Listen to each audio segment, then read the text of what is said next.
For today's video, gagawa tayo ng mura at mabilis i-prepare na dish. Ito ang tofu and bok choy in oyster sauce. At ito naman ang mga gagamitin kong ingredients.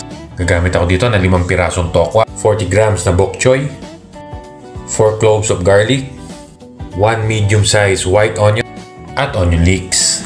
So slice ko lang muna yung tokwa natin ng pagganito para pag pinrito natin mamaya, maluluto pati yung loob. Then sa isang pot, nagpakulo lang ako ng tubig. Tapos ibablanch lang natin tong bok choy for 2 minutes. Then after 2 minutes, pwede na natin itong hanguin, then iset aside. So next naman, ipiprito na natin yung mga tokwa. So i-deep fry lang natin yan hanggang sa mag golden brown.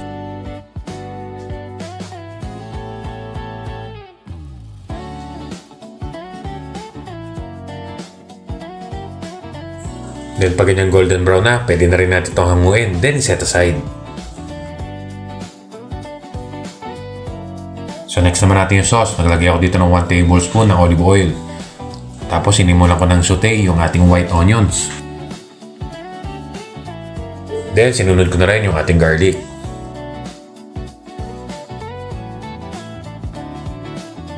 Tapos nilagay ko na rin yung ating onion leeks. Naglagay nga rin pala ako dito ng 1 1/2 cup of water. Yan ang magiging sarsa natin. Tapos itimplahan ko siya ng 1 1/2 tablespoon ng soy sauce.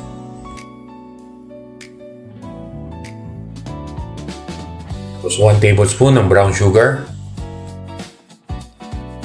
1 teaspoon ng ground black pepper.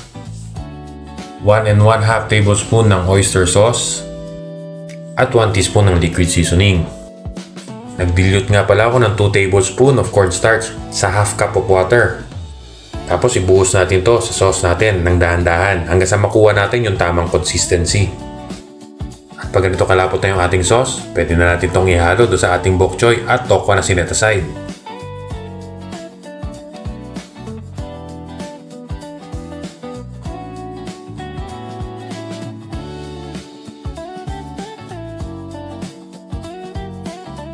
So ito na ang ating bok choy and tofu in oyster sauce na talaga namang mura na, masarap pa. Ano pa nga bang inaantay natin? Kain na na!